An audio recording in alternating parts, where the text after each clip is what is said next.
রক্তের বাঁধন স্বেচ্ছাসেবক সংগঠনের আয়োজনে ঝালকাঠির রাজাপুরে শিকড় ফাউন্ডেশন ও রাজাপুর স্কাউট গ্রুপ সদস্যদের মাঝে সম্মাননা সনদ প্রদান ও আলোচনা সভা অনুষ্ঠিত হয়েছে।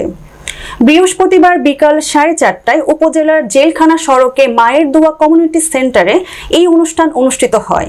অনুষ্ঠানে প্রধান অতিথি ছিলেন নির্বাহী কর্মকর্তা ফারহানা ইয়াসমিন, বিশেষ অতিথি ছিলেন সমাজসেবা কর্মকর্তা মোহাম্মদ মুজাম্মেল হক, রাজাপুর সরকারি কলেজের অধ্যক্ষ মোহাম্মদ শামসুল আলম বাবুল গাজী, রাজাপুর ফাজিল মাদ্রাসার প্রিন্সিপাল মাওলানা মোহাম্মদ জাকির হোসেন, ডাক্তার মোহাম্মদ সাহেদ হাসান খান, জাইকা কর্মকর্তা মোহাম্মদ ইমরান আলী, সরকারি কলেজে প্রভাষক মোহাম্মদ জহিরুল ইসলাম জুয়েল, মডেল পাইলট উচ্চ বিদ্যালয়ের সিনিয়র শিক্ষক মাহবুব মুর্শেদ সোহেল, ওয়ালটন প্লাজার শাখা ব্যবস্থাপক মোহাম্মদ সম্রাট খান প্রমুখ।